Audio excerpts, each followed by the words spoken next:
on the ball and stay on the ball by tuning into On the Ball with Troy Biff Mills on WinFM 98.9 every Tuesday night from 7 to 9 p.m. and also on Facebook and YouTube. Be on the ball.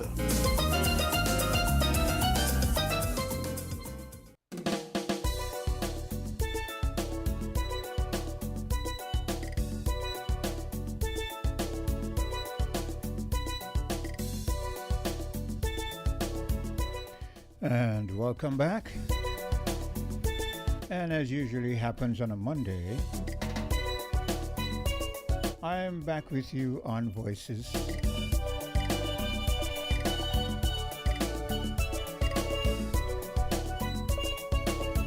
And the time is 13 minutes moving away from the 10 o'clock hour.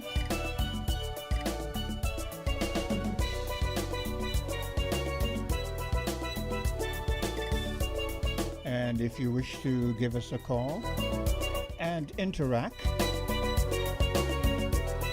interject, bring an issue to the fore, have it discussed, the numbers are the local numbers 466-0989, 662-0989, 762-0989, in the UK 033-344-0065, in the US 718-285-6984, and in Canada 305-921-4619.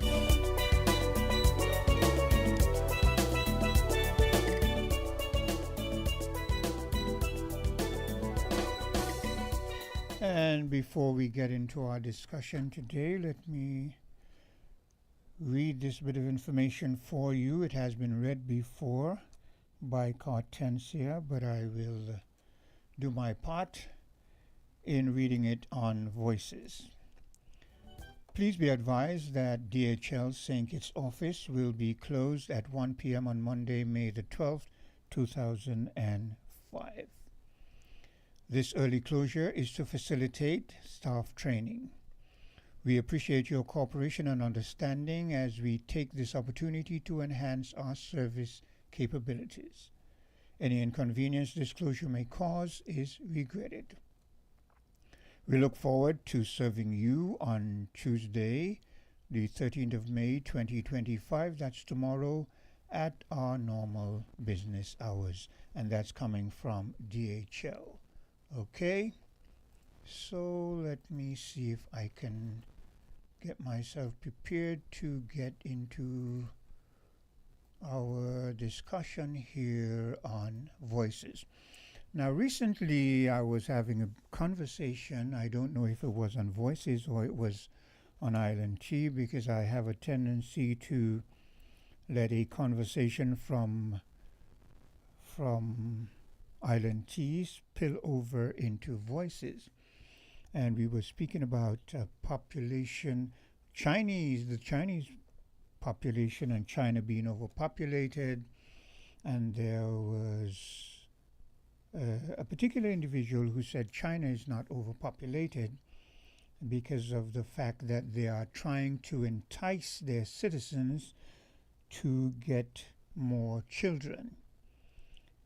But China is overpopulated because overpopulation is assessed when you relate landmass to the amount of people within a given area and the ability of that landmass to sustain that population comfortably in things like water, housing, food production, and so on and so forth.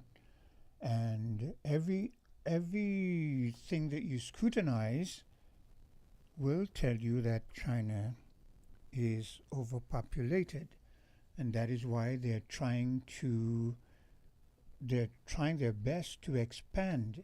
And China has been referred to as the new colonialists. perhaps not colonializing exactly the way the Europeans did, but sending their people out and expanding China external to mainland China. And in that discussion, I also brought up a point that China is, especially on the continent of Africa, trying to enticing their men to marry and impregnate a lot of African women. And that again is to entice the expansion of China external to the mainland. So here's what I'm going to do. I'm going to play for you first a clip that speaks to China and its overpopulation. And then I'll play a clip for you from a Joshua Mapangoa, who is an African and who expresses his views in relation to the Chinese men, a large number of Chinese men marrying and impregnating African women. So we're going to start with this first, the overpopulation issue. The People's Republic of China, known as China for short, is a developed Far East country. This state, which is one of the largest countries in Asia, it is home to 1.4 billion people in direct proportion to its surface area. This number is truly extraordinary for a country. Of course, being overpopulated has advantages for China, but it also has a negative effect. For example, nearly 100 million people are trying to make a living by spending just $1 a day. The overpopulation reduces job opportunities and negatively affects the earnings of employees. For example, you went to China to work in a factory, those factories cover your food expenses, lodging expenses for accommodation and your expenses such as internet. In other words, even if there is cheap labor, it is up to the workers to work. Being one of the top 3 economies in the world, China has a huge industrial network and almost every national company works with Chinese companies. Let me also say that houses in China are smaller than you think. If you are currently staying in 11 flats, do not complain that my house is too small.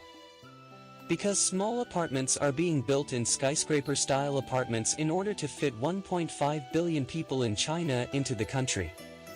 For example, people live in apartments of 30 to 35 square meters. Especially university students rent tiny apartments that are ultra small for us. The worst part is that in cities like Beijing and Shanghai, the rents of these capsule apartments are around half the minimum wage. However, since people generally earn more than the minimum wage, those living in big cities do not have a living problem. In smaller cities, the quality of life is considerably lower than in metropolitan cities. For example, let's consider transportation. Although China has developed sufficiently in transportation since it has a great crowd of people, it is quite possible to experience confluence in public transportation. It is not possible to talk about fresh air in a country with so many people and industrialization. Unfortunately, the air quality is very low in China. If you plan to stay there for many years, you will definitely see the effects of air pollution on your health at the end of 8 to 10 years. You will most likely develop infections in your lungs and respiratory tract.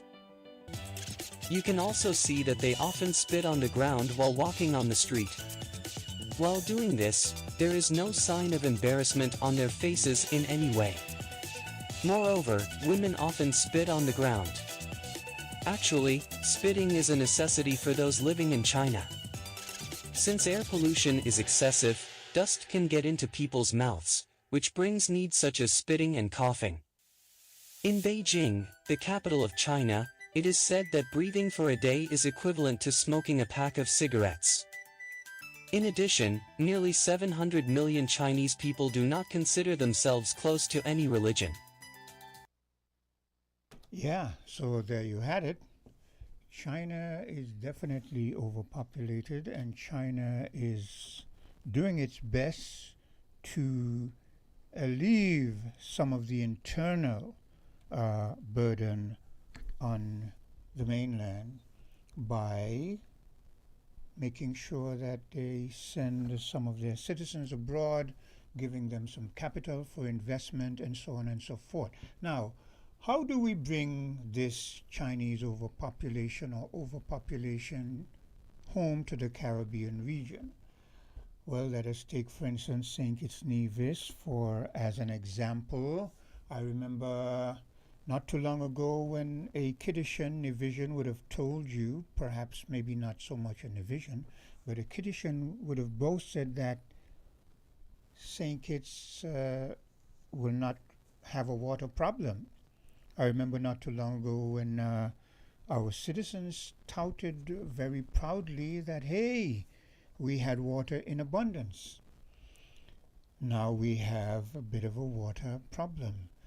And even though we always had some electricity problem, it is becoming more and more of a problem because we're not anywhere near overpopulated, but one has to think about how incrementally the population advances in relation to its infrastructure.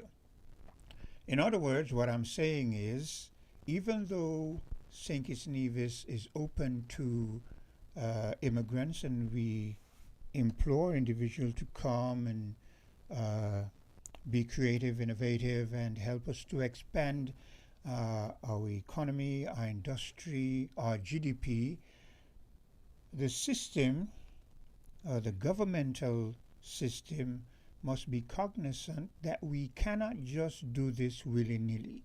We still have to be very careful of how we entice individuals to advance the numbers of our population, because the numbers of our population must advance in league or in relation to the infrastructure, that is water, electricity, housing, and so on and so forth.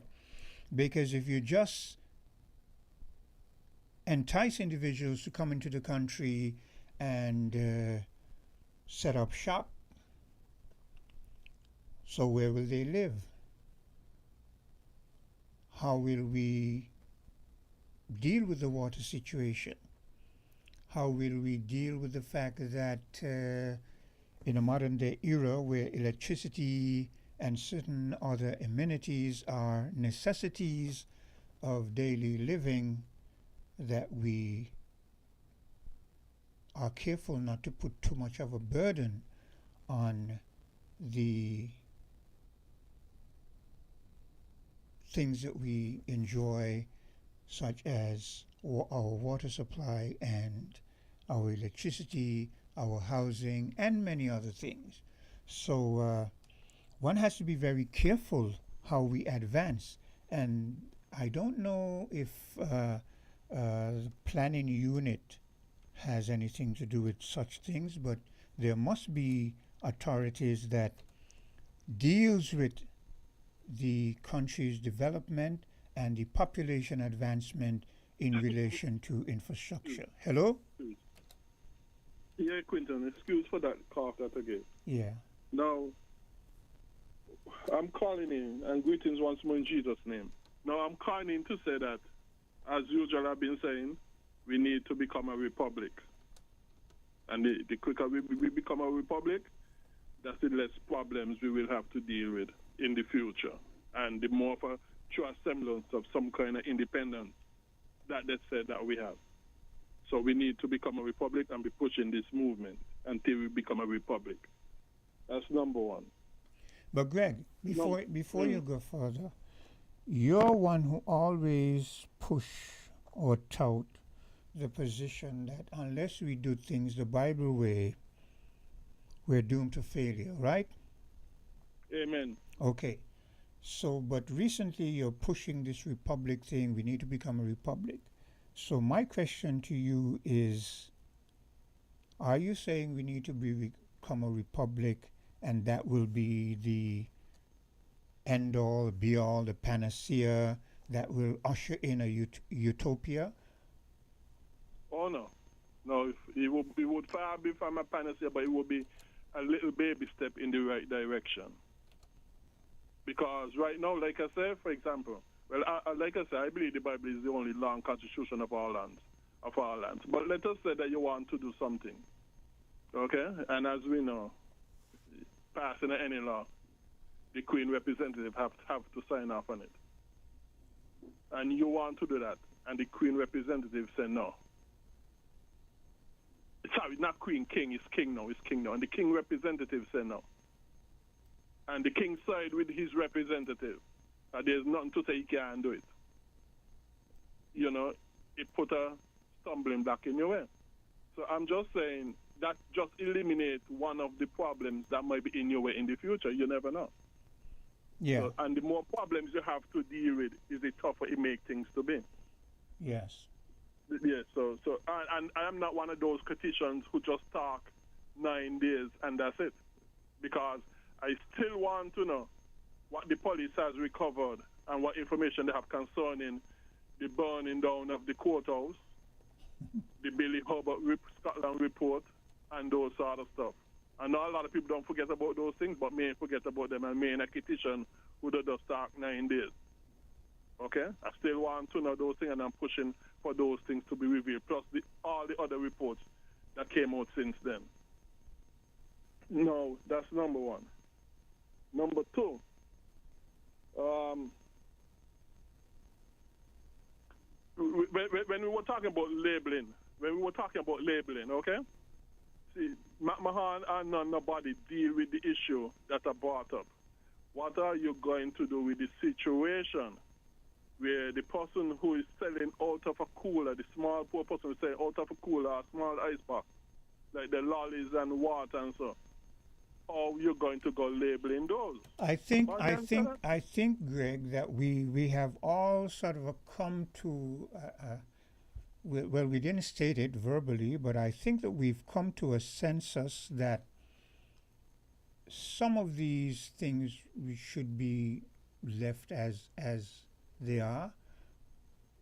As we advance, bearing in mind that as we advance, labeling is a necessity for the assurance of good health in terms of what you ingest, what you digest, what you buy from vendors and so forth. We're well cognizant of that, but we cannot, I think we've come to the conclusion that we cannot do it across the board. There are some things that will have to be left as is. That was the implied consensus that was reached on the phone when we were discussing with each other. But the article for the St. Nevis Bureau standards say everything has to be labeled. And I hear McMahon say, well, you know, you buy it from some bakery and you know who it is, you know, so those could do without label, you know, if they go on and sell the stuff. No. The article from their website say everything don't have to be labeled. Well, I guess they will, just like us, as we discussed, we found out, and I guess they will find out too that things are easier said than done. Okay. So I'm just saying what they are saying at the moment. If you go on their website and read the article concerning the labeling thing, what they said, there's no exemption or exception. Yeah. Okay. Yeah, so that is what it would read at the moment. No, let me say, McMahon spoke about government intervening in everything, and he's bring up Trump tariff as intervention. No, Quint, and you should have corrected him. Me and you have spoken a number of times concerning Trump tariff. Have you ever heard me said anything positive concerning them? Trump, no. Exactly. I always said they're going to make things worse. But did he say that you said that they were going to make things better, or did he say, what did he say to the effect that? No, he said that I speak about government intervention. Well, Trump tariffs are intervention. But I don't give the impression that I justifying Trump tariffs. I believe sometimes you sometimes insert things that people might not be referring to, You make the whole situation very, very broad, but Quint, I could be wrong. Quint. Hello, If wait, he wait, gonna comment wait, Greg. Yes. Hello, there's Go ahead. another caller. Hi, good morning, Quinn. Yes. Go ahead. I was listening to a program. Hello, you can hear me? Yes, loud and clear. Yes. I was listening to a program last night, unfiltered, with I think with Hazard Gums and DJ Mauricio Yes. last night. And he brought up something very interesting. I was listening because that is the same thing Curtis Cook been speaking about for years now. The young people, they loyal to no party. Yes. The same thing DJ Mauricio is saying. If DJ Mauricio is trying to guide the government and telling him something, when you're going after DJ Mauricio for just because he's trying to guide the government. People like Big Lies. If Big Lies says something, they go after him.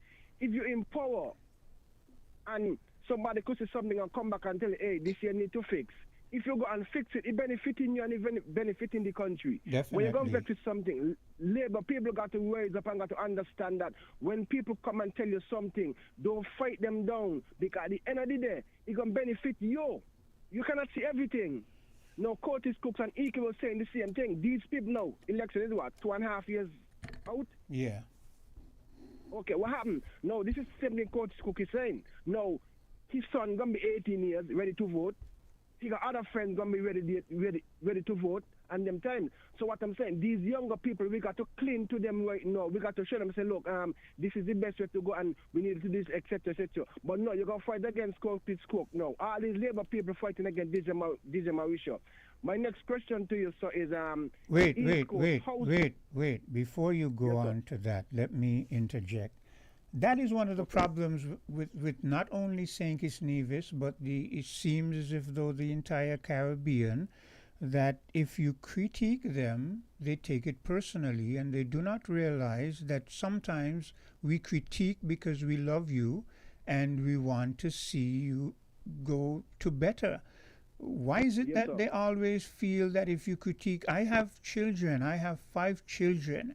And during the course of raising those children, there were times when they disagreed with me, and I had to, after they went their way, like maybe they went to school or wherever, I would sit down and contemplate, kind of go over in my mind, because I know my children love me and I know they care. So I asked myself, okay, why is it? And I go over it and I see where they might have been wrong and I might have erred. And I say to them when they get home, I say, we were talking about so and so and so, and you were right. I didn't see it from that perspective. So why is it that our leaders can't be mature like that? Exactly, sir. That's the point I'm trying to make. And I'm going back to the politics point of view because last night, when DJ Mauricio and Mr. Gums had the program, all Mr. Gums is saying, all the ministers them fail in the portfolio. They ain't doing this and DJ Mauricio said something very important. And what he said, the Labour Party saying they were going to get $1,500 and then they got on to $250. But what DJ Mauricio said now, what the Prime Minister should have done is come out and tell the people and say, look, the money in there, say something to the people, that's why you're paying that $250. But if you ain't say nothing, people going to hold your feet to the fire. Yeah. Said something. If you make the money, if the money is not there, just like the dividend. If the money is not there to pay the dividend, come out and tell the people that the money is not there to pay the dividend, and people could understand because I think if people that want to tell them something, they're going to hold you accountable to it. Yes. You understand me? Yeah. My next question, sir, is... Wait, before you go on, I'm going to let you go ahead, but remember, there was a call on the line before you, so be as brief as possible. No, yes. Okay. He says it's okay. So go ahead. It's okay. Okay. My next question is with the East Coast housing with Mr. Hanley. My question is to the minister. Do we have the permission to use those same model housing or not? Come out and tell the country. If not, we don't have the permission to use those same model houses. Let me go to NSC and start something. We got sufficient architects in St. Kitts and Nevis. We could start to jobs and design and start getting these houses up because guess what happened? As I saying again, election is only 2.5 years out, and Nobody coming and saying nothing about the East Coast housing. So we need to know, well, okay, Mr. Hanley, we can't use the design no more. Okay, this is what we're going to bring to the table now. We have a new design, and this is what we're going to use now. We're going to start to put houses right around the country, and we're going to start to build these houses here. That's something we want to know. But, okay, nobody's running nobody ministry from social media, but I'm saying at the end of the day, when the election come around the corner, you're going to jump up and say, oh, we're going to be doing this or we're going to be doing that. Yes, I understand that, but what I'm saying, come out to the people because that's what Labour lacking right now. The ministers lacking, they don't want to come to the public and say, okay, well, this is what and this is this and this is this. You have to come to the people and tell the people, not because people say, oh, they ain't saying nobody houses them. No, I'm saying that Labour, yes, Labour building houses because all of St. Peter's houses are building. But I'm just saying that they need to come to the people. Thank you very much for your time, sir. Okay, thank you for your interjection there. Greg? Mm-hmm. Yes. What you said concerning people thinking because you criticize them, mean you're against them, you're correctly true. That is not necessarily the case. But Quinn, there's something I would like to say again. A lot of people, we don't know how bad our situation is. You know? I used to work, as you know, inland revenue. Yes. Okay, and almost every month or so, we will get a list. We will produce a list of businesses that are being terminated. Okay? Yeah. Closed down. No, and I said this was a monthly thing or something like that. That this was done. And Quint, a lot of the businesses, a number of the businesses are really shell companies, okay? Yeah. A number of them, they are really shell companies. Explain what you mean by shell company, because not everyone would understand.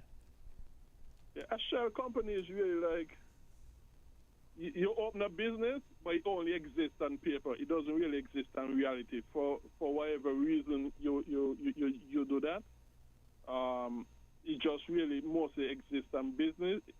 On paper. But it tends to say that you could go to a particular place to do business with that business. That is on paper. Yeah. Okay.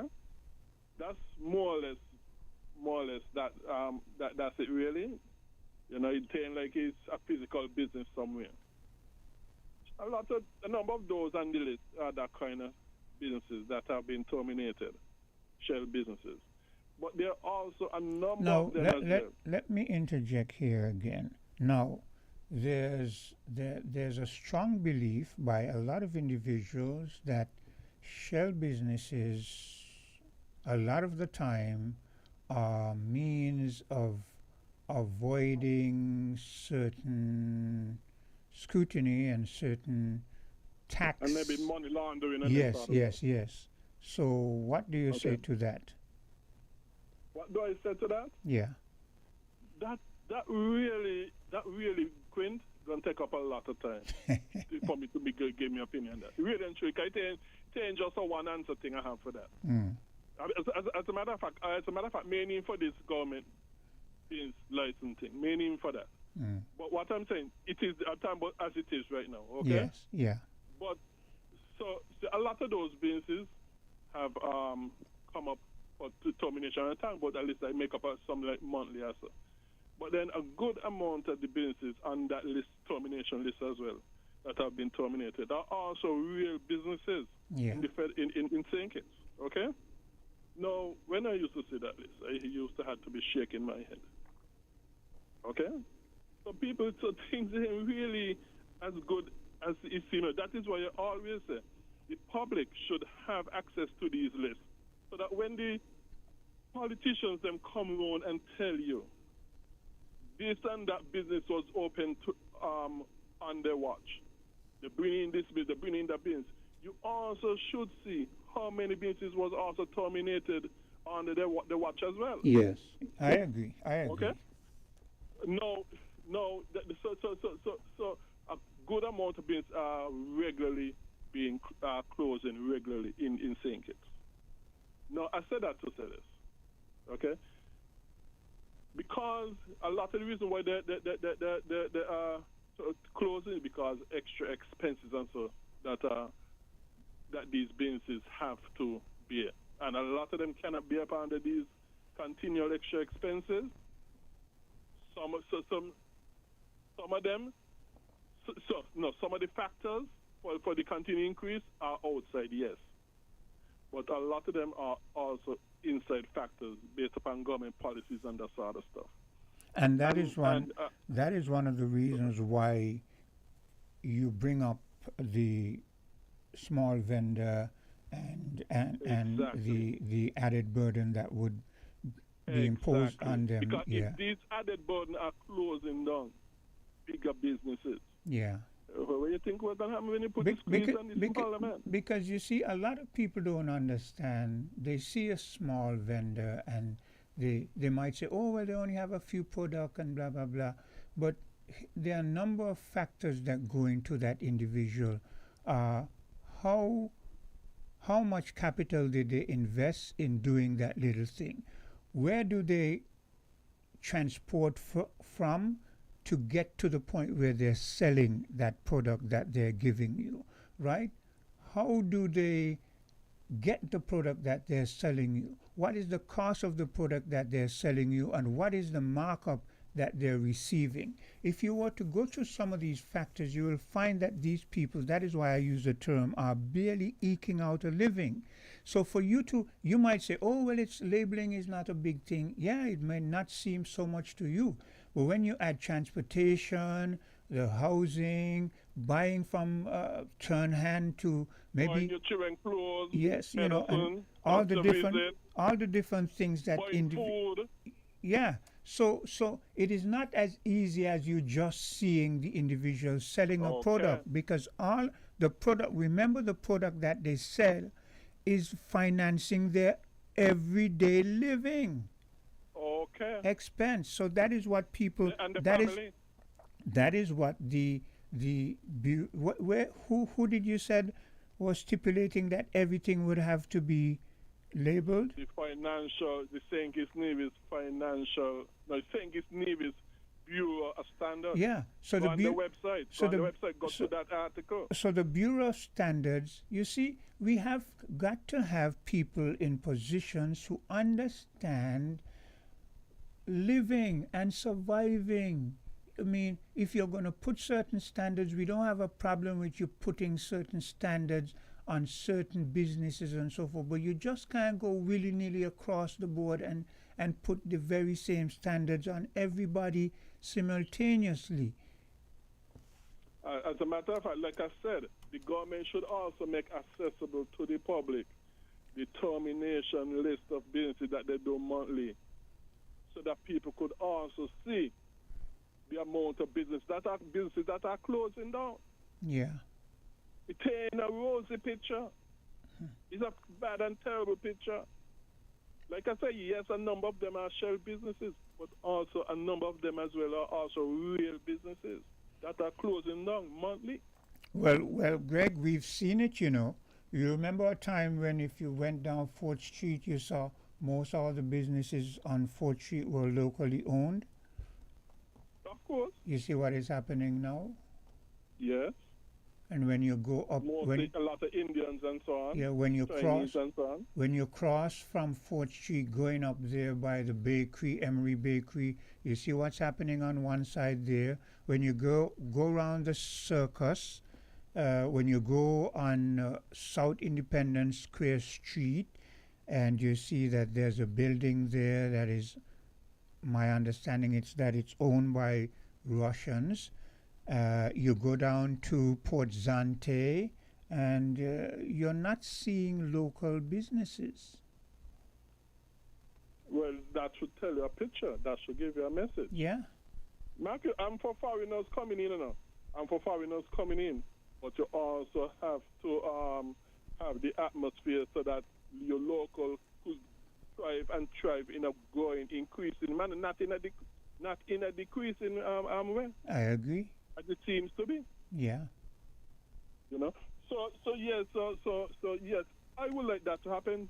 That the public could have access to that termination list that revenue produce, and we will get a better picture of how tough and hard things are right now. No, Quint. I'm going to finish quickly. What I would also like to say is that the bullying in schools, really and truly, this is mostly a government school problem. Yes, it happened in private schools. It happened in private schools.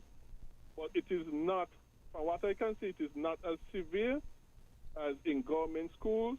And I could understand, like I said, years ago I read a newspaper where Miss Rita Cable, I think she was the principal at the time of the Bastille High School, where the newspaper quoted her as saying, government school teachers as a group are quicker than any other set of people to send their children to private school, because private school better deal with this bullying situation and other problems than government schools, you know. So they take it more serious. So there are other things I would like to say, but for now, thank you for your time. Okay, thank you for your interjection. And again, I say, like we had with the caller who was also holding the line with Greg and made his comments, if there's something you want to say, call in and say it. You know, the lines are open. When the lines are open, hear your views. If it is something that we or I can chime in on and we have a discussion, we do so. So feel free to give us a call and express your views, opinion, bring something to the fore that you feel should be highlighted. Too often, customers are counted but not valued, like mere numbers, statistics, transactions. But at Flow, we're rewriting the rules and prioritizing you, our valued customers, who have been with us through every milestone, every moment. That's why we're putting our money where your loyalty is. Flow customers claim your $600 gift card when you add internet to your current postpaid plan. Because loyalty isn't a one-way street. At Flow, loyalty flows both ways.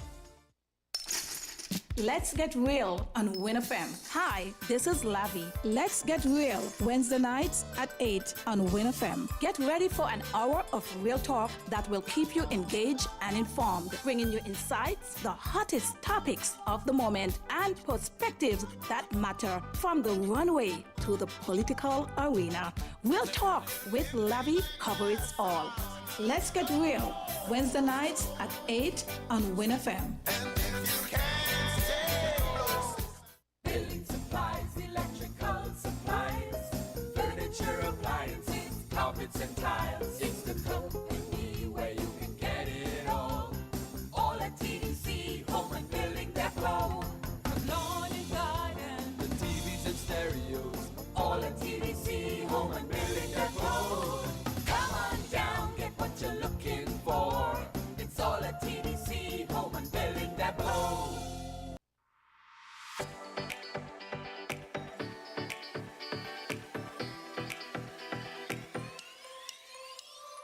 Rams the good food people, always there to serve you. Rams the good food people, locations right near you. Rams the good food people, in-store specials for you. Rams the good food people, Rams. When you need better service, Rams is always here. Better value, better prices, Rams is always here. Rewarding your loyalty, Rams is always here. We are community, we are family. We are family. Rams for you and me. We are community. Rams for you and me.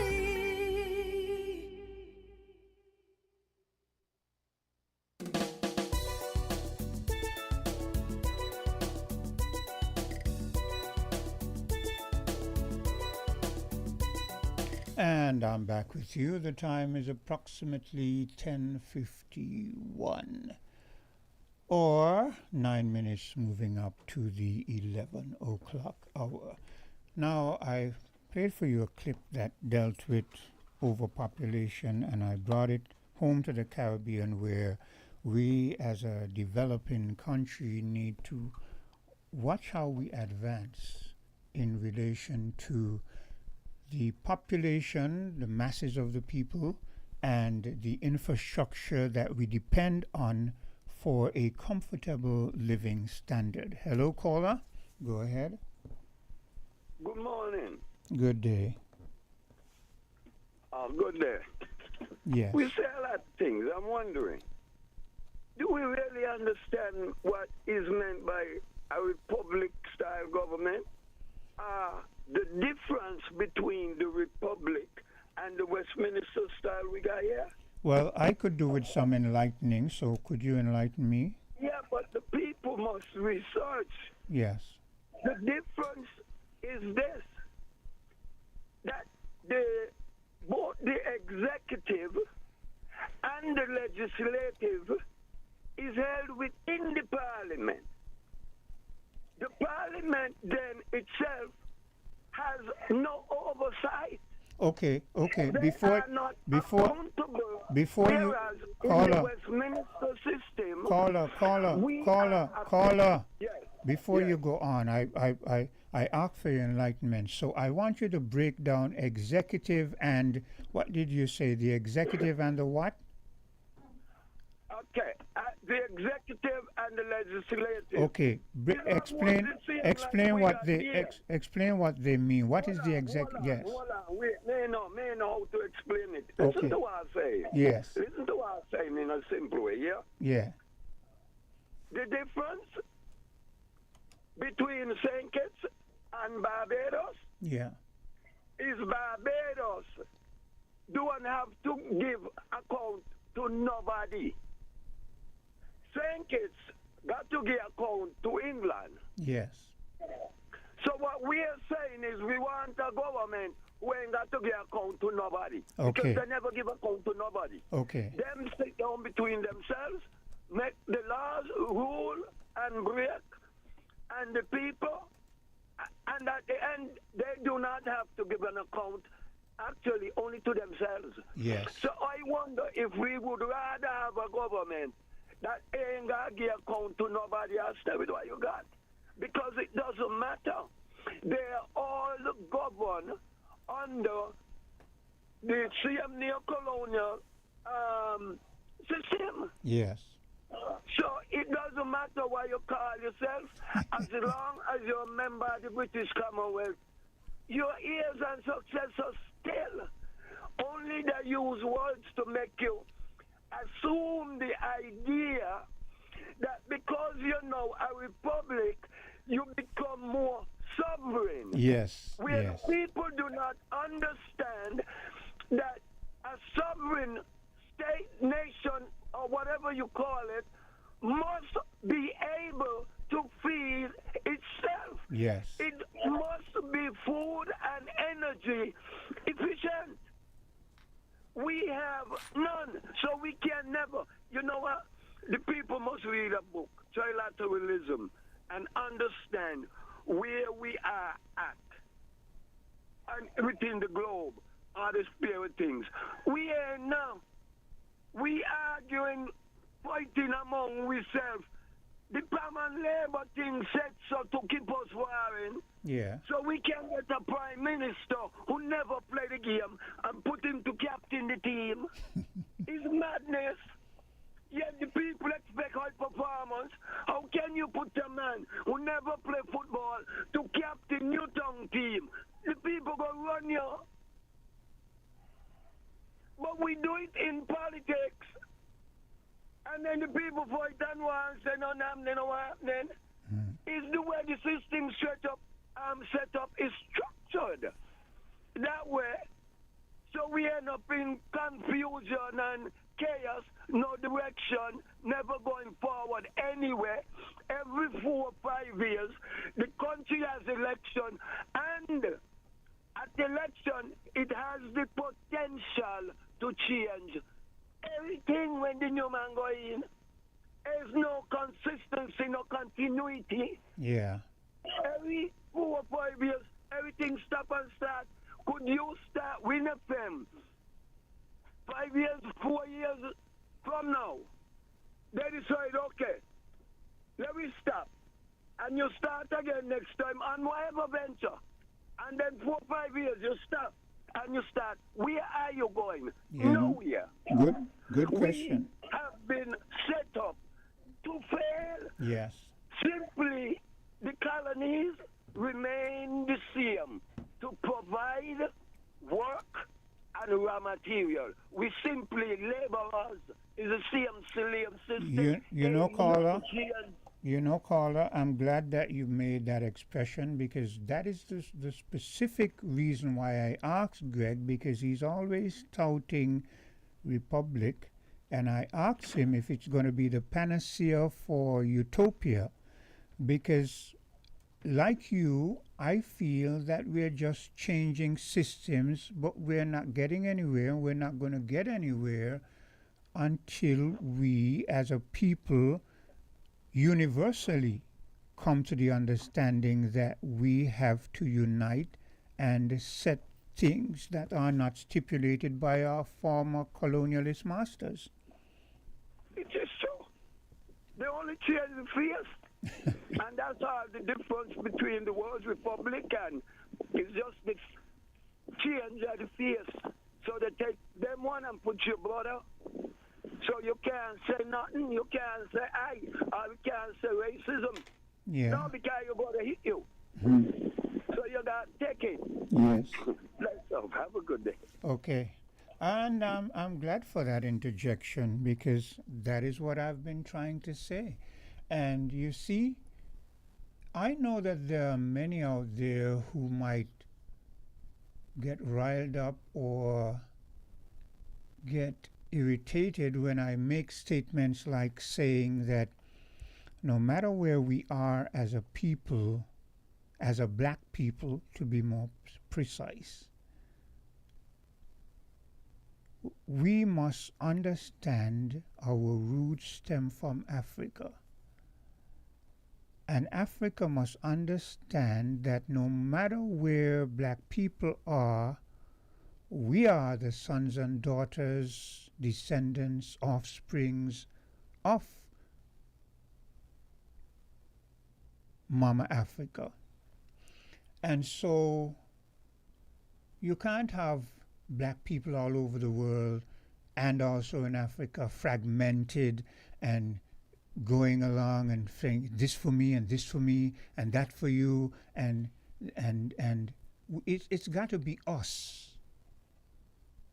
And the Caribbean has got to come to the realization that we as a Caribbean people are a black people, and a black people have a homeland, and we must unite. Sometimes when I use the word unite, Africa unite, the Caribbean unite, people get angry and they say, oh, well, we can't unite because you see black people. The question is not whether we've done it or we've been able to do it in the past. The question is, when are we going to reach that level of maturity to understand that whether we were successful in doing it in the past, up to this point, we've got to do it. It has got to be done. Whether it starts very small and moves in incremental stages towards overall unity, it must be done. And this thing where in the Caribbean, it's all about party colors and party politics. It cannot work. It will not work because, again, as the prior caller said, all we're doing is following trends and systems that have been set up for us. As long as we follow them, we're going to fail. And there was a caller who called earlier and spoke to the fact that whenever you, even if you support a party, whenever you criticize your own party, people alienate you. I mean, come on. So we're not mature enough as individuals. I've got a colleague here. He's sitting down next to me. He's on his phone. And he may not be as versed in certain things as I am. But likewise, there's certain things that he knows that I don't know much about. And we get along quite well because we are aware of the fact that I am weak in certain things and he's strong in certain things, and I'm strong in certain things and he's weak in certain things. And we must unite so that we can function and better be productive. Hello, caller? Okay, Quint. It's Yes. me.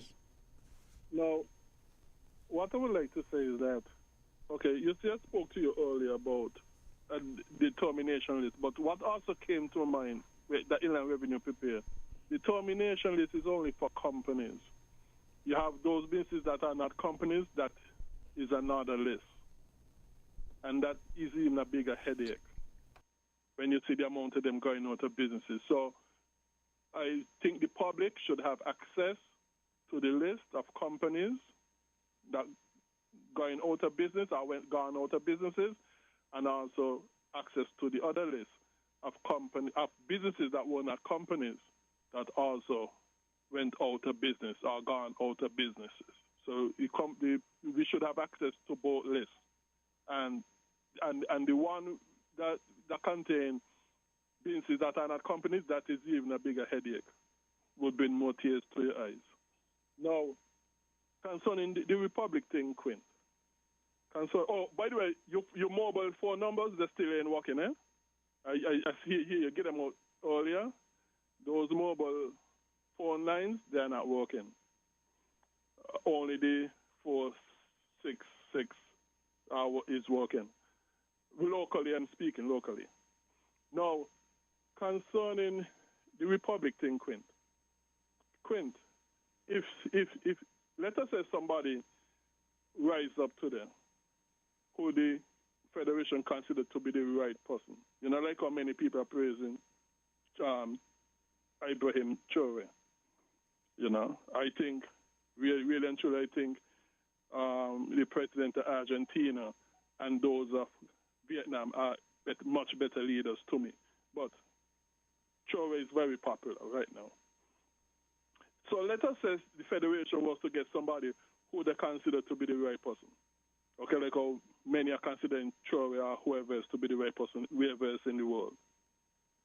And we get that person. Because we are not a republic, that person will be severely hamstrung in doing what they want to do if the king decides, I am going to go against you via my representative. That person will be very hamstrung. You want that person to be as free as possible to do what is right. That, at least theoretically right now, and it could become practical, that such a person rise up tomorrow, because we do not know the future. Nobody knows the future. And if such a person rise up tomorrow, that will be a problem to them if the king go against them via his representative. All of these things you want to eliminate. Also, coming from out of the Commonwealth is good too. I'm all for that. Maybe I should also advocate for that. Yes, let us come out the Commonwealth as well. Okay. Give us more sovereignty. Yes, because that is what the caller is saying. As even if you go the way of what you're touting, as long as you're in the Commonwealth, you're still under that umbrella. And he's right to a very good degree. And in the past, I have said more than once, and WinFM, we need to come out the Commonwealth as well. So maybe I need to start with saying that as well. Yes, you also need to come out the Commonwealth as well, because you need to look down the road in the future that, hey, if the correct person was to go in government now, that we always wanted and agitated for, you don't want them to be hamstring in any kind of way. You don't want that person to have to be dependent on England to get whatever they want passed. Yes. So we got to also look in the future as well.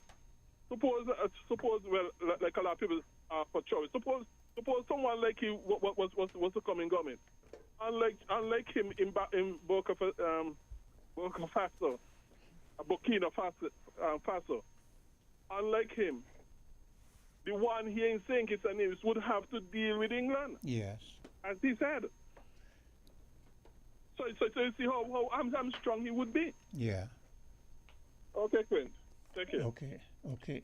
I'm going to take a bit of a commercial break. I'm glad for the prior caller's interjection, because here's what I'm going to do. I was going to play for you, and I could leave that till maybe a little bit later.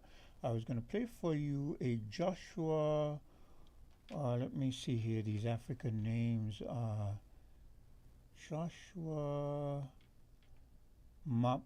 Mapangawa. Joshua Mapangawa I was going to play for you what he had to say in relation to the Chinese individuals and the way they're using their men. And I did not even know until he said it. He's actually a native in an African country, that the majority of these Chinese men who are marrying into with the African women and impregnating them, that China is actually sending out a lot of prisoners. These are prisoners. A lot of these men, most of these men are prisoners that China is sending out and using them to expand its neocolonialist thing. And that reminds me of, I was telling someone about Australia and the history of Australia. And you see how the Australians, the Caucasian Australians, are treating the Aborigines, the Aboriginals. And if you know your history, and I often remind you that I am a student of history, if you know your history and you know how Australia was colonized. Now, if I say to you that the majority of Australians are descendants of criminals and rapists and murderers and so on and so forth, people will be very, very angry and get all up in, but it is a fact.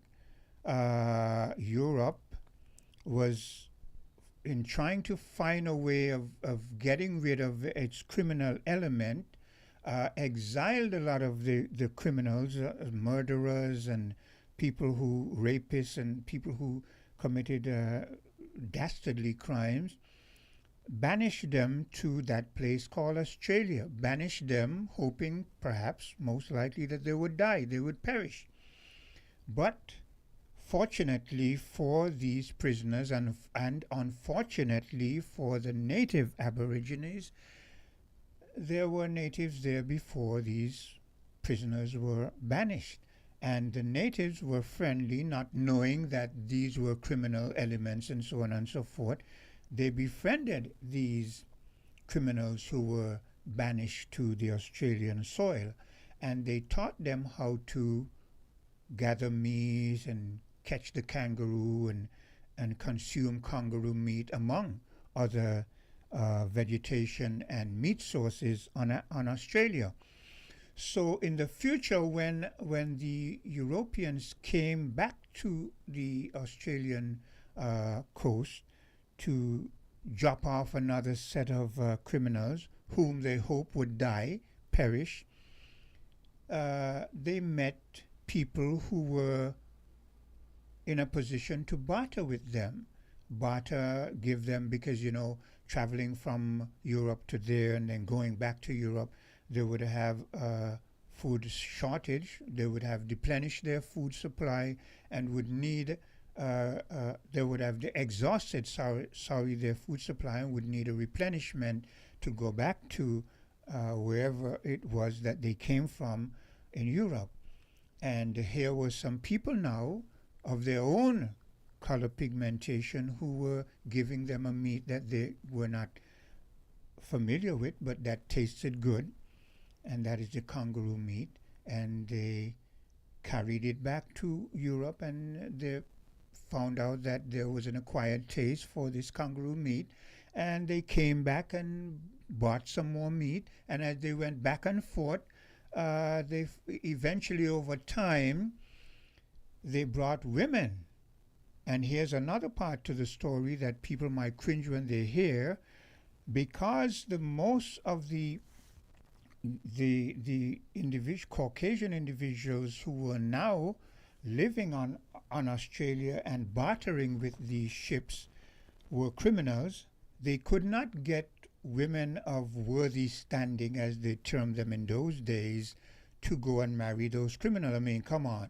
Who woman of some cultured standing was going to go to Australia and pick up as a wife a man who, or men who they knew were rapists and murderers and thieves and whatever?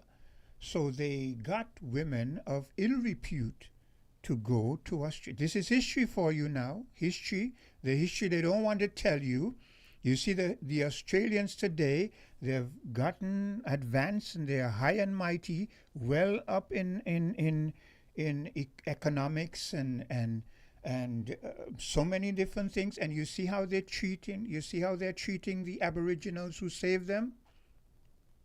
You see how they're treating them. You better remember your history. Hello, caller. Hello, caller. Hello, Brian. I would like to book an appointment for an interview. Is that... Hello? Let me see if I can find a number for you to call. Let me see. Try 869. You're listening? Yes. 869-466. Yes. 9586. That is what I have here as the office number. Have you got it? Could you repeat it back for me? 466-9586. Yes. Okay. Thank you. Okay, you're welcome. Yeah, so you got to know your history. So because that caller interjected and spoke to the fact that we're just changing faces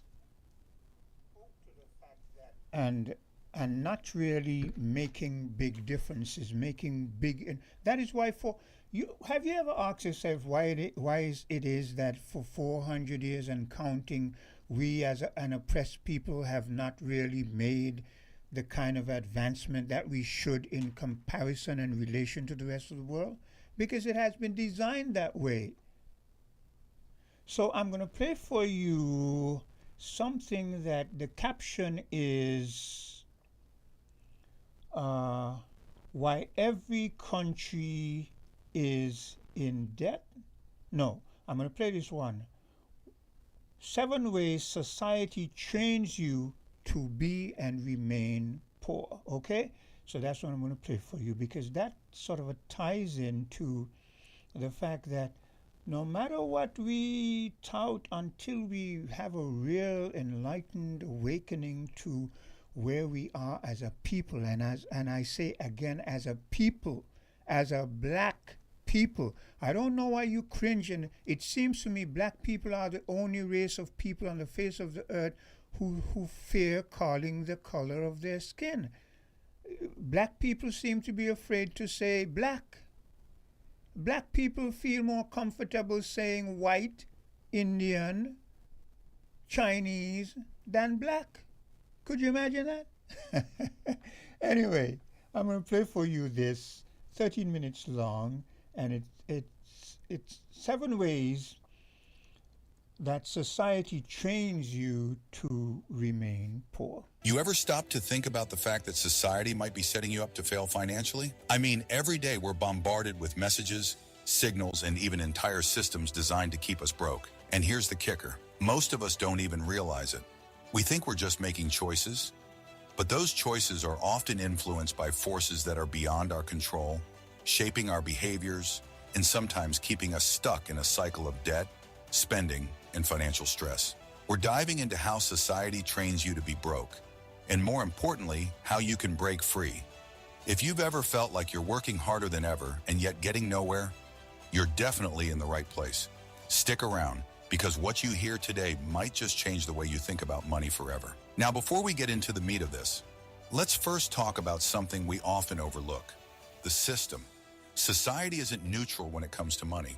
It has a built-in structure that, without us even realizing it, keeps most people in a constant state of financial struggle. This isn't about being unlucky or not working hard enough. It's about being systematically pushed into debt, consumerism, and habits that drain your wealth. Understanding this is the first step to breaking free. How is it that society is conditioning you to stay broke? What are the subtle, and sometimes not so subtle, ways the system works against your financial freedom? Let's start with the first major influence: the consumerism trap. Advertisements are everywhere. They're on TV, social media, billboards. Every day you're bombarded with messages pushing you to spend money on things you don't need, with money you don't have, to impress people who don't matter. At first, these purchases may seem small. Maybe it's a new gadget, a trendy outfit, or trying out the latest restaurant. It's easy to brush them off, to tell yourself, it's just a little splurge. But here's the truth. When you add up all those little expenses over time, they drain your finances. They chip away at your savings. Worse, they set you on a dangerous path of instant gratification. This creates a short-term mindset, one that focuses on the now, instead of building wealth and security for the future. Let's be clear. You're not just buying products. You're buying into a lifestyle that tells you you're incomplete, less than, unless you have the latest and greatest. And what's the price of that? It's not just the money you spend.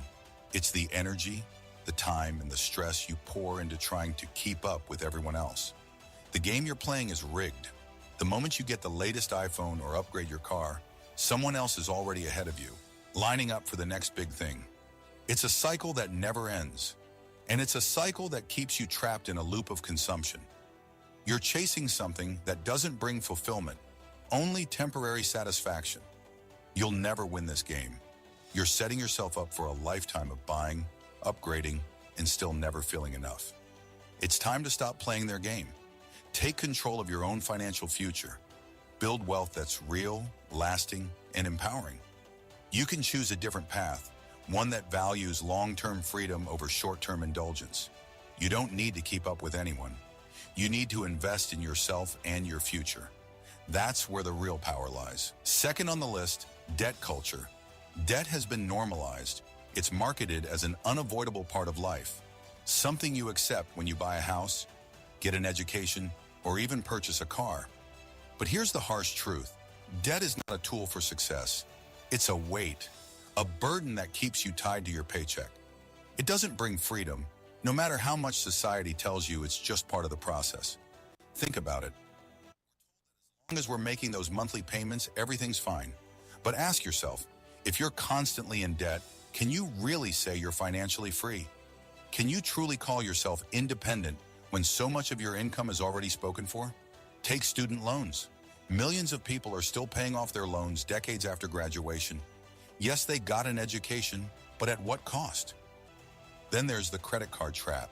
A few splurges here and there, and suddenly you're drowning in interest that will take years to pay off. It's easy to get caught up, to tell yourself it's all manageable. But the truth is, debt is not a friend. It's a chain holding you back from achieving financial independence. Every time you make a payment, you're not building wealth. You're simply paying for the past. Debt is the enemy of progress.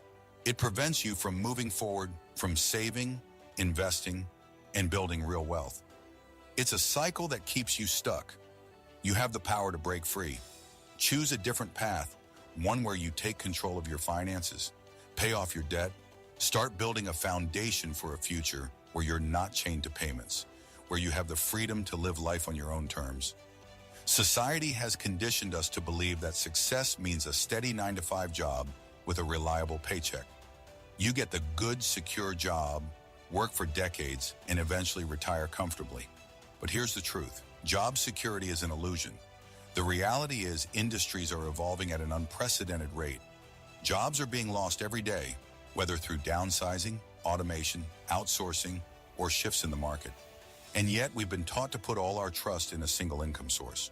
But what happens when that job is gone? How will you pay your bills?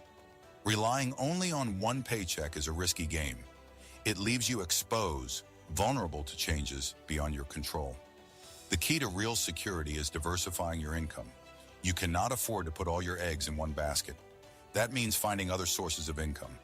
Whether it's starting a side hustle, investing, or developing new skills that increase your value in the market, don't let society convince you that a job is your only safety net. It's not. A job can be taken from you in an instant. What happens when it's no longer there? What will you fall back on? The answer should be multiple income sources that work for you, even when you're not actively working. Take action today. Start small, but start. The future doesn't wait, and neither should you. It's time to build a foundation that doesn't rely on anyone but you. Let's talk about the glorification of struggle. We've all heard it. Work hard, and you'll make it. Society pushes the idea of constant hustle, long hours, and late nights. But this mindset is flawed. It keeps you trapped in a cycle of burnout and financial stagnation. Hard work alone won't bring financial freedom. You need more than just effort. You need strategy. Without the right knowledge and the right actions, you'll find yourself stuck in the same place, no closer to your goals. Working harder, pushing yourself to exhaustion, without a plan, will only leave you frustrated and unfulfilled. True success comes from being intentional. It's about working smart, not just hard. You must focus on creating value, building systems, and investing in your future, not just working for a paycheck. Wealth doesn't come from endless hours. It comes from understanding how money works and using it to work for you. Stop measuring success by how much time you spend working. Start measuring it by how much you achieve with that time. Shift your mindset, shift your actions. Work with purpose, with a plan, and you'll break free from the cycle of burnout and stagnation. On top of that, there's the education system. Let's face it, the way we're taught about money in school is completely inadequate.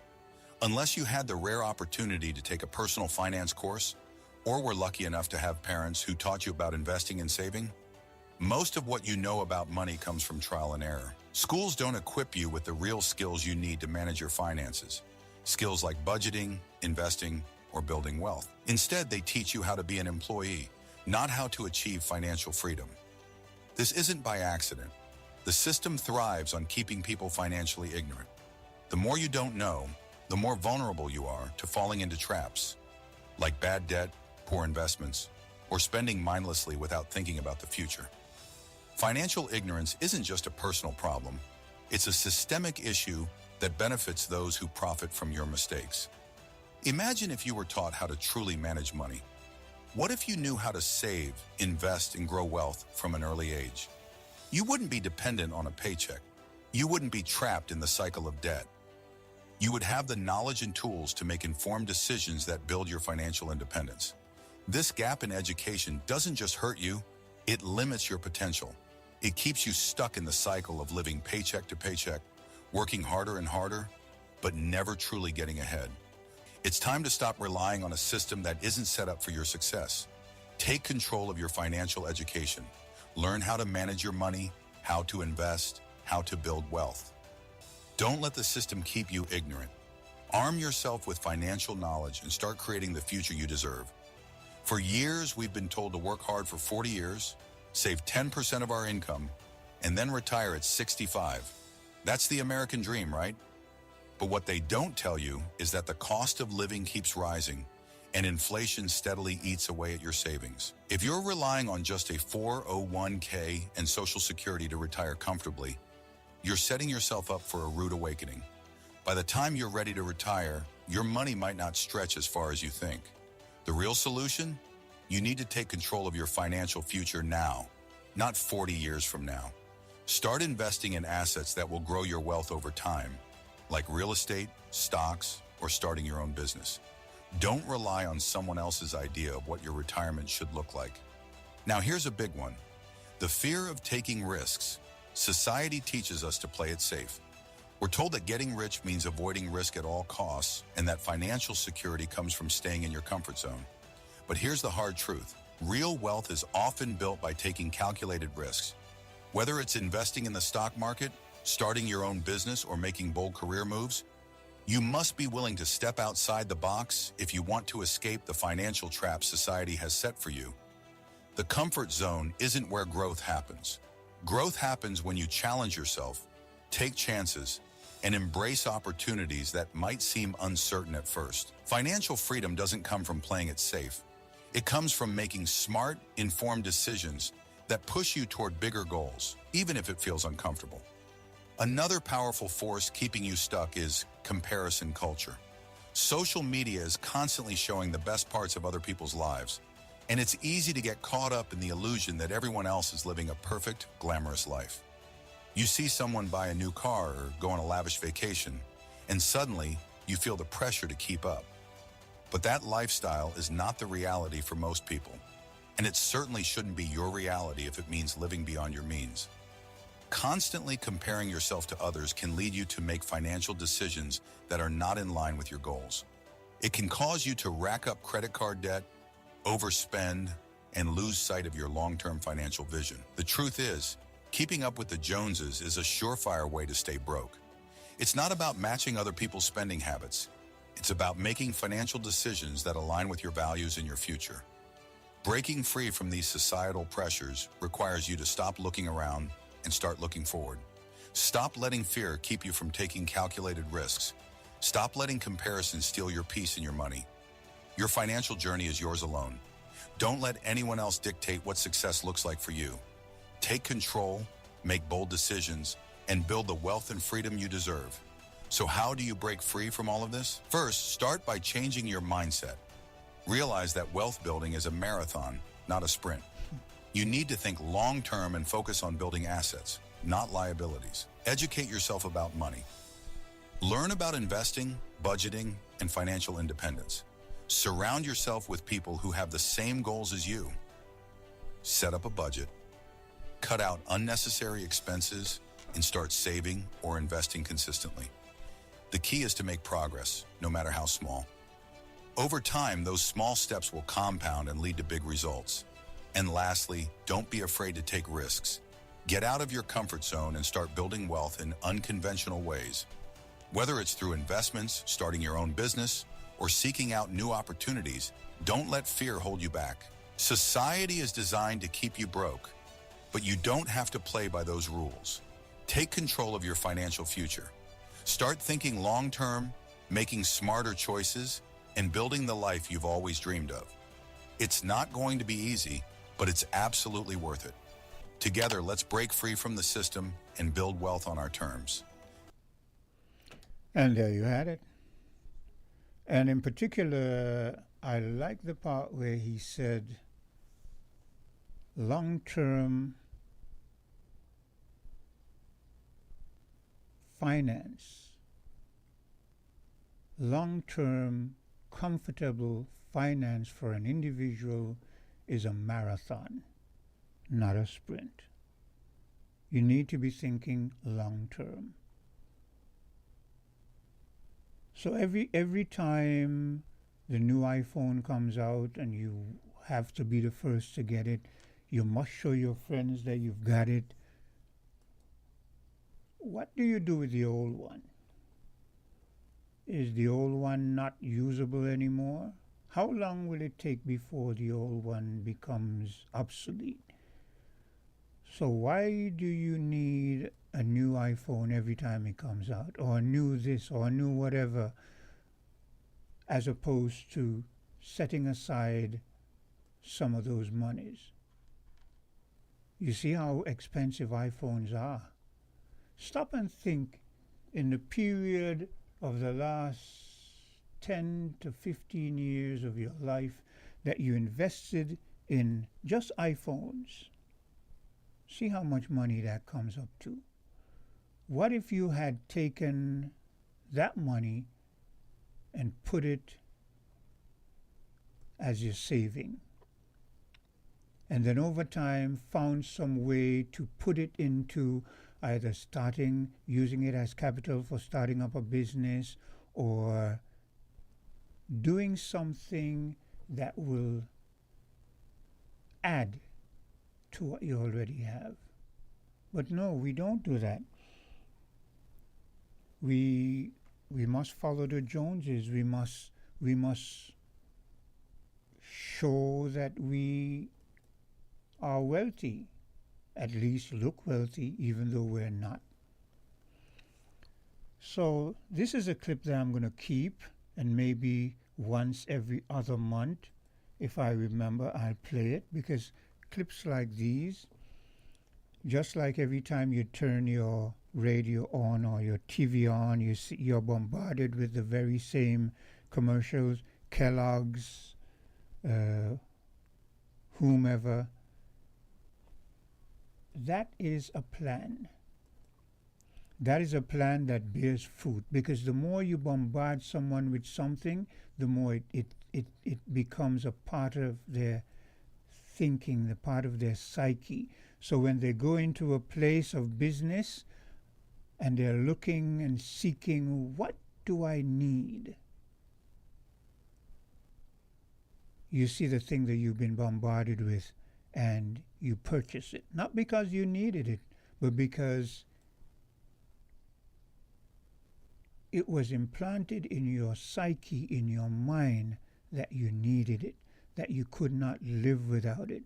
So you embraced that and you carried it into a business place and you spend your money on things that you don't really need.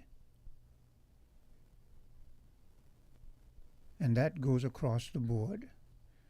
The clothes, the car, the what.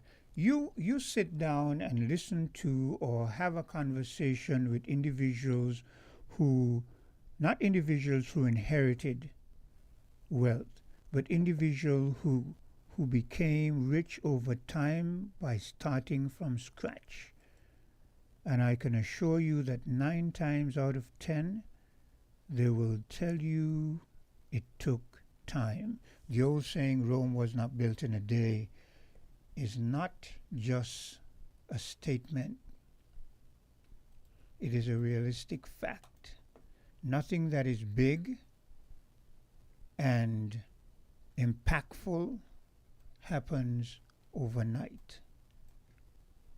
Okay? So remember that. And I played that because I thought it was befitting considering the gist of our conversation so far. The way our conversation has sort of evolved. Right about now, I'm going to take a bit of a commercial break.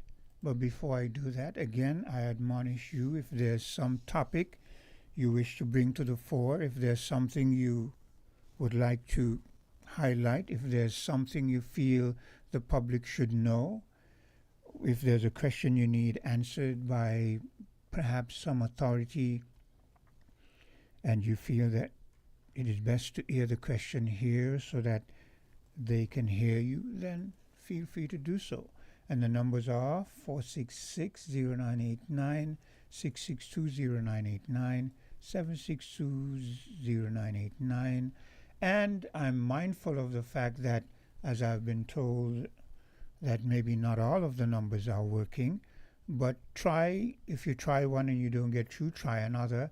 And if you try that, somewhere along the line, you'll find a number that works for you, okay? And the UK number is 033-344-0065. In the USA, 718-285-6984. And in Canada, 305-921-4619. Let's take that bit of a commercial break, and we'll be right back. We're different. We're 98.9. 98.9. Win FM. Ready to save while you build? Now you can at Builders Paradise. Yes, shoppers, build up your Value Club points at Builders Paradise. That's right, Value Club members and shoppers, your favorite frequent buyer club is now available at the home of hardware and more. Whether you're laying tiles, painting walls, replacing doors, upgrading windows, or fixing up your home, every purchase at Builders Paradise now earns you Value Club points. Enjoy exclusive benefits like discounts on thousands of items, special savings for seniors, instant deals, quarterly rebates, plus an extra up to 2% off every quarter. Shop more, save more, earn more, only at Builders Paradise. Don't miss out. Start building your rewards today with Value Club at Builders Paradise, because every bolt, board, and brush brings you closer to bigger, better savings. Terms and conditions apply.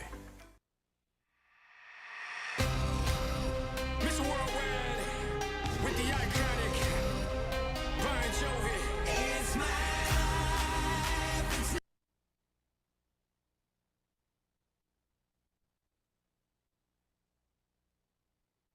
Attention, syndicates and Nevis. The countdown is on and time is running out. This is your final call, your last chance to save big at Hostos Automotive during our VAT Off Drive On Blowout event. It's your final call, your last chance to get up to $15,000 in total savings. No down payment, free servicing for 12 months, free bill of sale, $1,000 in groceries, or 3 months of free gas, free registration, licensing, tinting, and accessories, and 4% VAT off on top of it all. Yes, you've heard right. Everything free and 4% VAT off. But listen closely. This incredible sale ends when June ends. No extensions, no do-overs. This is your final call, your last chance for the biggest auto sales saving for the year. So don't walk, run to Hostos Automotive now.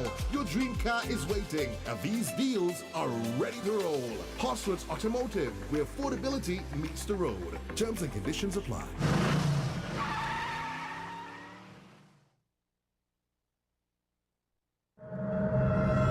If you live in low-lying areas, be aware of the possibility of tsunamis immediately after an earthquake. A strong earthquake lasting 20 seconds or more is a natural tsunami warning. Do not wait for an official warning. Gather your family members and evacuate immediately after the shaking stops. Don't delay. A tsunami could occur within minutes. This message is sponsored by the Australian Government, AusAid, and produced by NEMA in collaboration with winnfm. Tune in to Creative Voices, the ultimate radio call-in program where innovation meets inspiration. Join me, Dr. Sarah Owen, as I welcome brilliant Caribbean creatives and innovators for engaging sessions that promise to spark your creativity. Don't miss this unique opportunity to interact with our guests, ask your burning questions, and gain insights that could elevate your own creative endeavors. Tune in every other Friday from 10 a.m. to midday. Get inspired. Let your voice be heard. Mark your calendars and prepare to embark on a journey of creativity and innovation with Creative Voices. And I'm back with you. The time 11:38. And as I've often said, and I reiterate, when I get here, it is not, I don't intend for it to be business as usual, where it's the same old talking point and we don't really get anywhere. We're just repeating the same old, same old. Mr. McMahon has a saying where he says, if you keep doing the same thing and expect different results, you're in a very, very woeful position.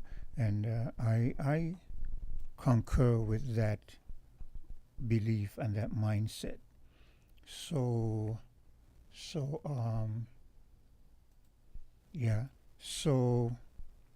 I don't intend to get here and just rehash the same old stories. I occasionally want to interject something that will make you or someone along the way think and be better tomorrow than they are today. I'm going to play for you now a clip that I promised to play, but I didn't because I played that one that I just played, 7 Ways Society Trains You to Be Poor. I'm going to play this one where this a native of an African country is speaking to his concerns about the way China is expanding on neocolonialism. Joshua Mapanga is pointing out something that he had noticed that's happening with Chinese that's coming into the African continent. I want you to listen to what's actually happening, all the Chinese men that's being sent to the continent and what their strategy is while sending all these men to the African continent. Let's roll that.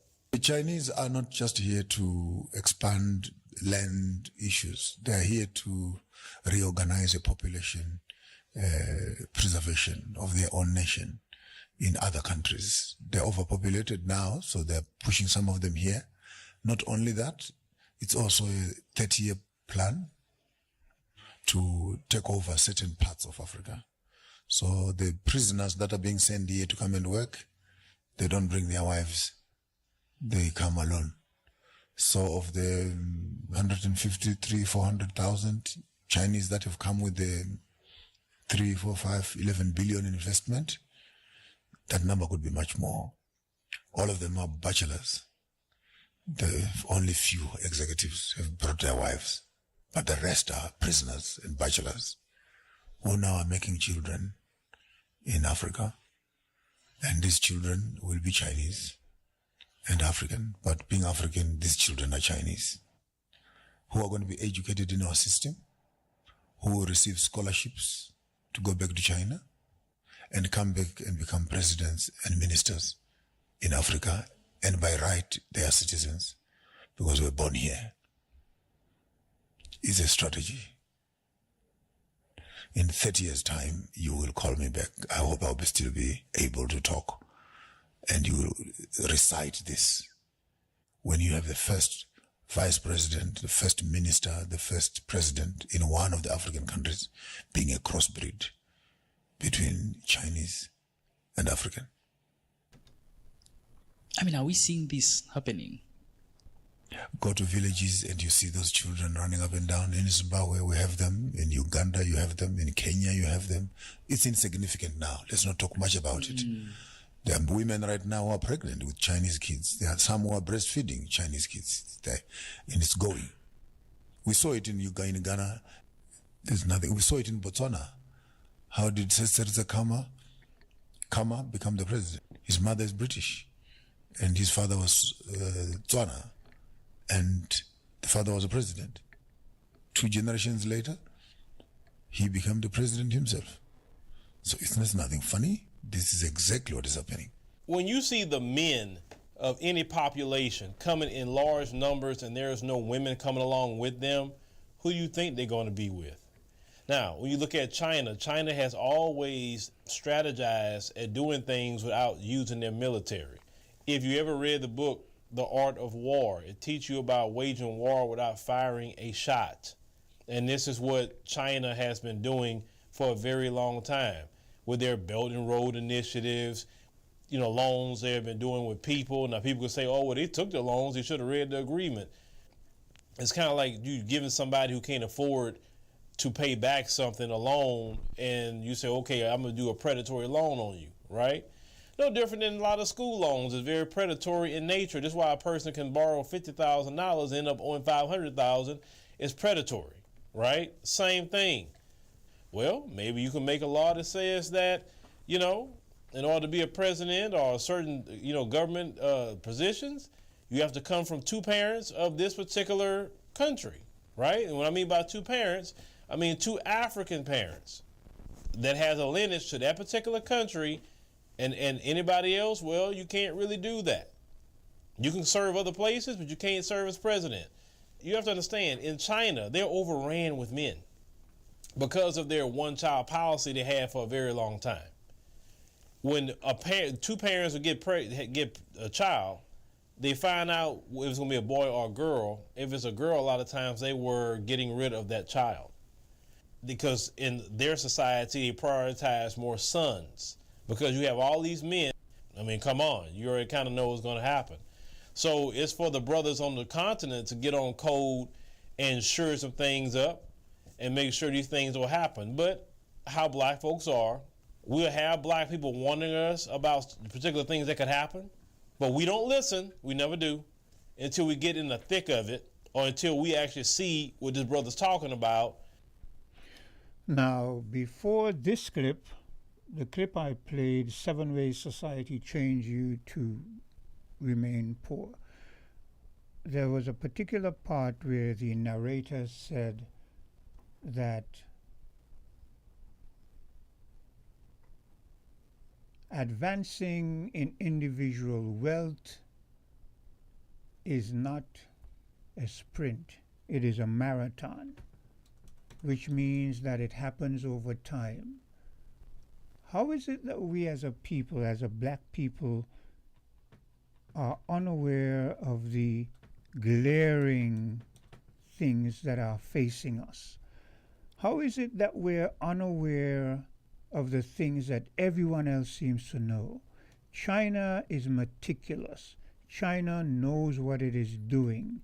China knows that advancement is not Their colonialist plans for advancement is not a sprint, it is a marathon. So they send their men over in hundreds of thousands as prisoners to build railroads and railways and all kind of stuff, bridges and all kind of infrastructure. They don't send wives. These men marry black women, African women, and so why you think China knows very well what it's doing. Now, I don't do these things just to speak on China alone. Take, for instance, here in St. Kitts Nevis. In St. Kitts and Nevis, we have a lot of Chinese. I'm not saying we hate Chinese. What I'm saying, look at what people do and emulate the things they do to advance. If someone is doing something and it benefits them, copy it. Use it to your benefit. Here in St. Kitts and Nevis, they don't need to come into marriage because we're not big enough. We don't have the mineral wealth and so forth that Africa has. So all they do is set up shop and we patronize them. And unfortunately, our system allows that rather than empowering its citizens, educating its citizens to own these businesses. They allow Chinese to come and do what we should be doing.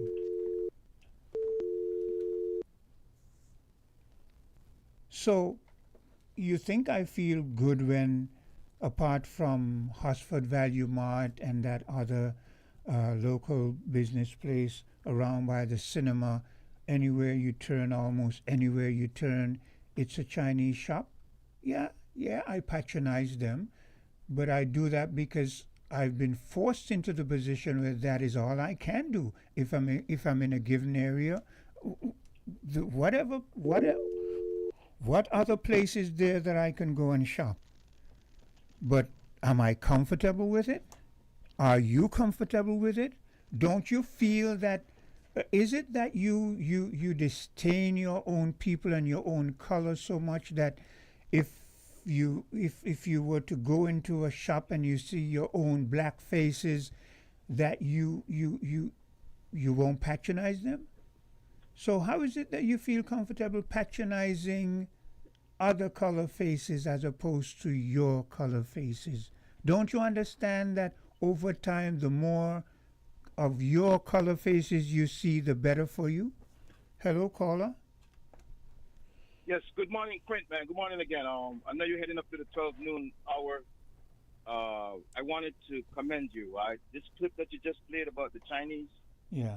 I don't know where you be getting these clips from, man, but I noticed that you have been bringing on some very interesting clips.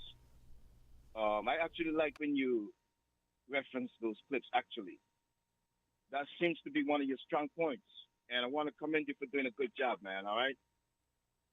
Thanks. Real quickly, I want to try to get in touch with that guy, Chesley Hamilton, man. If you can get out the contact number for him, I don't think that he put it out Saturday. I'm not sure.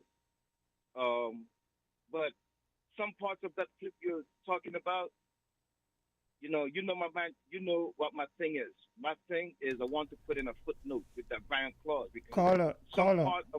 Caller. As you spoke of Chesley Hamilton, he referred to this on Saturday. You know. Yes.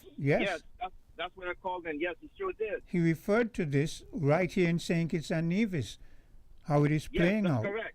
Yeah. Yes, that's exactly, and I've referenced that myself as well. That's why you see I chimed in Saturday, and I'm coming back at it right now because he mentioned this on Saturday, and that's one of my points that I'm bringing up with that Brian Claus situation, right? We are not looking down the road far enough. We are just concentrating on putting barriers around certain citizens. What I'm saying, they should remove these barriers. Like, we should do something different than the West Caribbean islands. And his point was, why are you putting barriers on your own citizens but freeing it up for everybody else? When through the back door, well, actually, it ain't even like it's through the back door anymore. It's through the front door as well. And he also pointed out that he also pointed out that one of our national heroes was not born in the Federation of St. Kitts and Nevis. This is where sometimes I be hoping that the powers may be are listening. Because when the Brian Clause, right, is the stipulation is about loyalty and allegiance, right? Yeah. And I'm gonna make one footnote in that regard, and I'm gonna leave that alone. We know this, but somebody pointed this out to me just after I came off Saturday with just me. Our leaders, when they take the oath, we're supposed to be a sovereign, independent country. And the Prime Minister, the whole cabinet, all of them, when they took office in that ceremony, when they're talking about people in the diaspora pledging allegiance to a foreign country, whenever they take their oath, they are pledging allegiance to King Charles and his heirs, which is an outside source as well.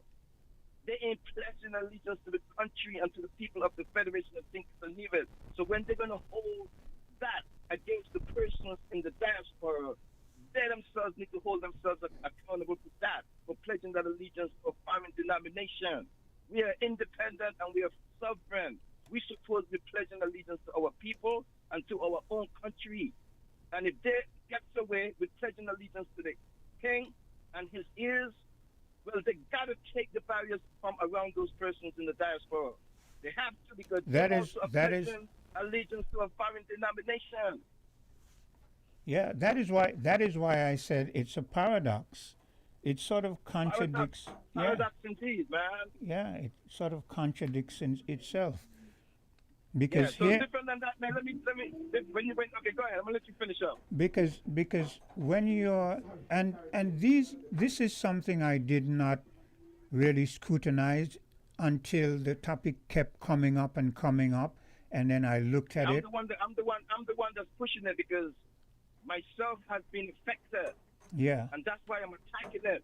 To Yes. get it to move, because it might not benefit me, but it can benefit somebody else in the long run. Because I just want to ask the persons in the diaspora, are they just worth coming home to vote? Don't they have anybody in the diaspora who would like to be a parliamentarian and make a more significant contribution rather than just being a voter only? Just as well our Constitution gives us the right to vote, it should give us the right to put our name on the ballot as well. Yeah. Voting and running for a parliamentary position should be married. You cannot give one without the next. And I want to thank the Raspanki and Nevis for pointing that out to me. The parliamentary, the leaders of the day, when they take their oath, they are pledging allegiance to an outside source.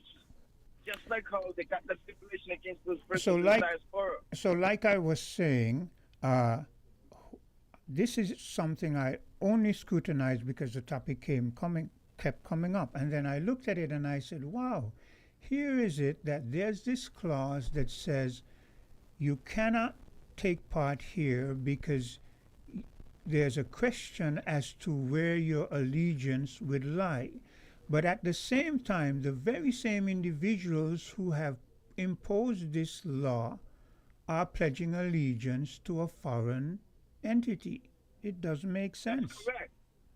That's correct. And Quinn, if you dig a little bit deeper, right, I've been one of the callers, the most vibrant and visible caller that been pushing to get this Brian Clause removed. I'm not trying to ring my own bell, but when all of the odds seem like it was against me, as I do my research and as I press forward, there have been more and more people that's coming forward now. Yeah. This must speak up. The Prime Minister, I've mentioned it to him a few times.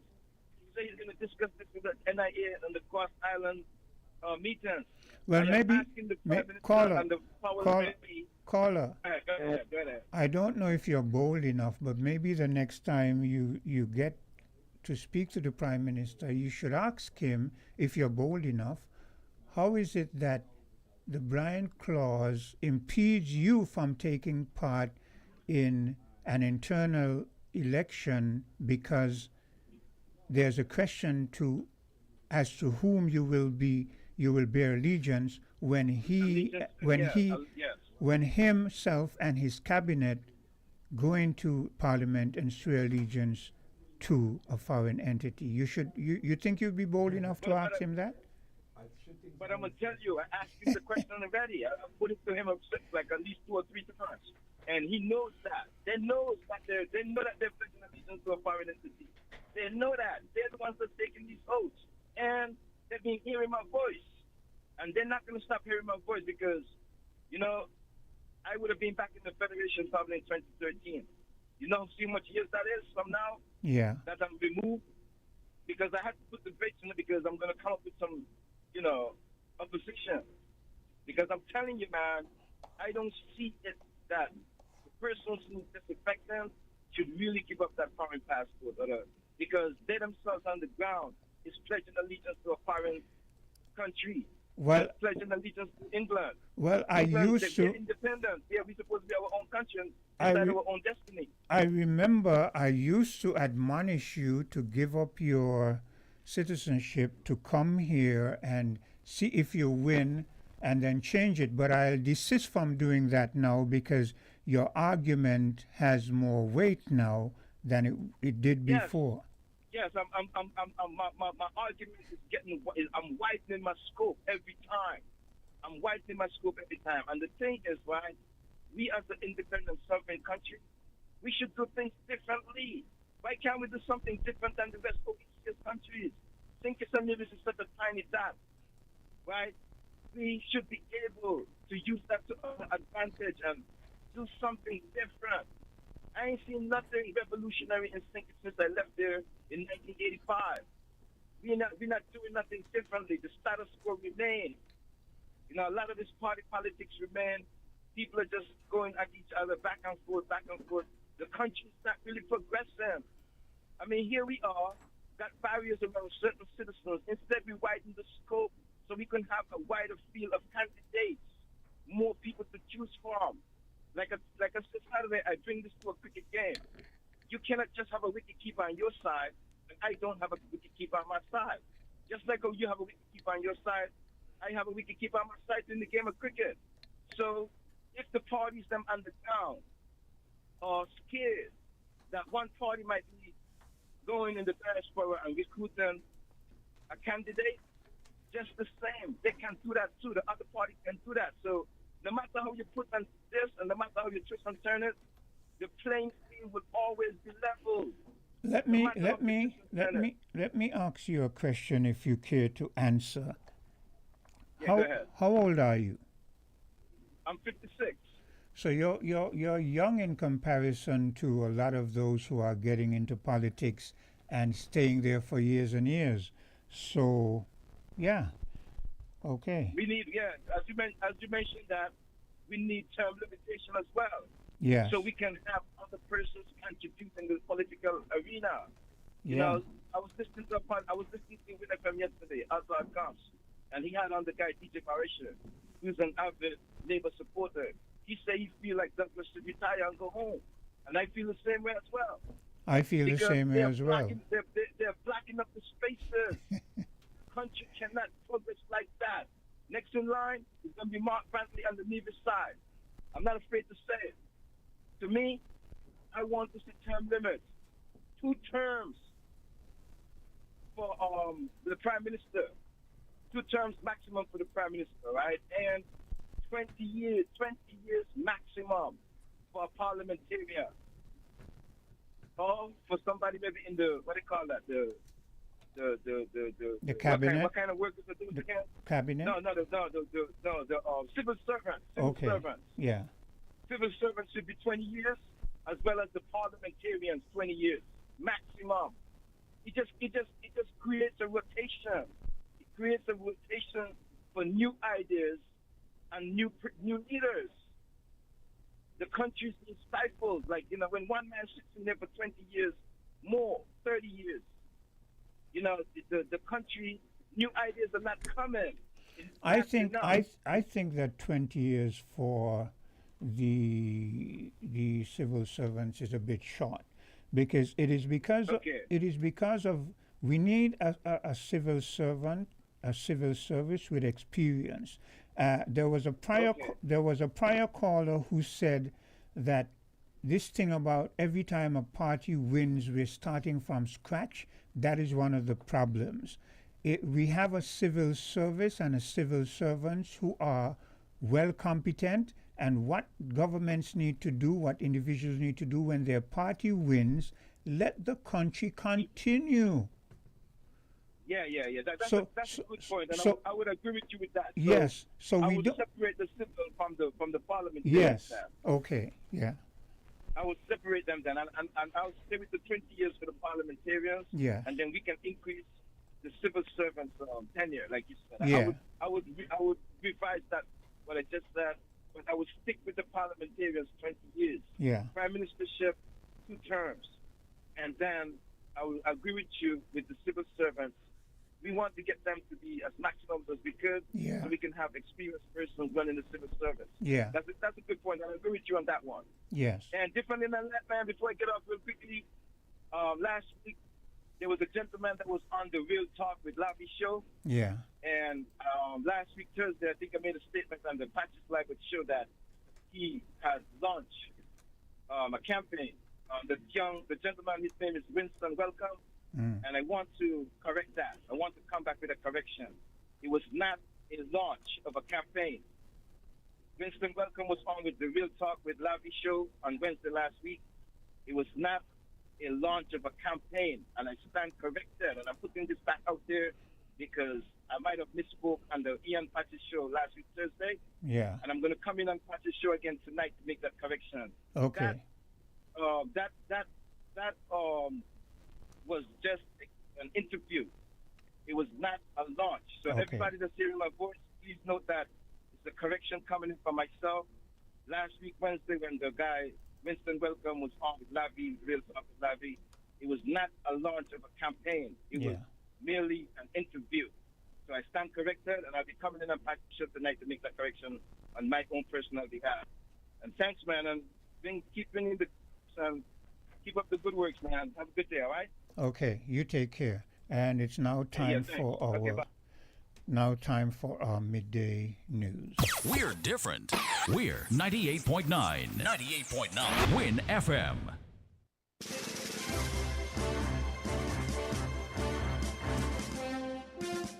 We now bring you the headline news. The headline news is brought to you by The Grange and Carib Brewery.